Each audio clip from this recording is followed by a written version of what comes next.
सर्वमङ्गलमाङ्गल्ये शिवे सर्वार्थसाधिके शरण्ये त्र्यम्बके देवी नारायणि नमोऽस्तुते।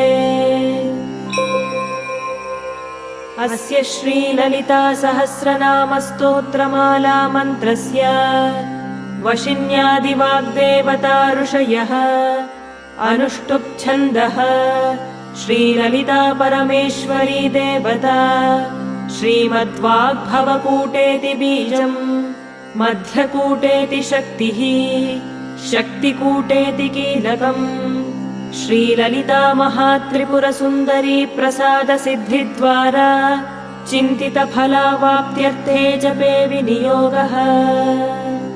ध्यानम्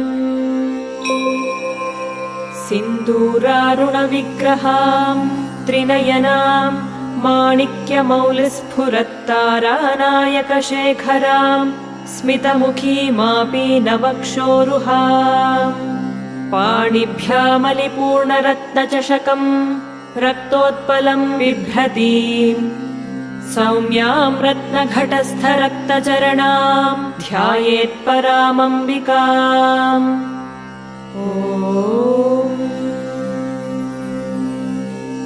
श्रीमाता श्रीमहाराज्ञी श्रीमत्सिंहासनेश्वरी चिदग्निकुण्डसम्भूता देवकार्यसमुद्यता उद्यद्भानुसहस्राभा चतुर्बाहुसमन्विता रागस्वरूपपाषाढ्या क्रोधाकाराङ्कुशोज्ज्वला मनोरूपेक्षुकोदण्डा पञ्चतन्मात्रसायका निजारुणप्रभापूरमज्जब्रह्माण्डमण्डला चम्पकाशोकपुन्नागसौगन्धिकलसत्कचा कुरुविन्दमणिश्रेणी कनत्कोटीरमण्डिता अष्टमी चन्द्रविभ्राजदलिकस्थलशोभिता मुखचन्द्रकलङ्काभमृगनाभिविशेषका वदनस्मरमाङ्गल्यगृहतोरणचिल्लिका वक्त्रलक्ष्मी परिवाहचलन्मीनाभलोचना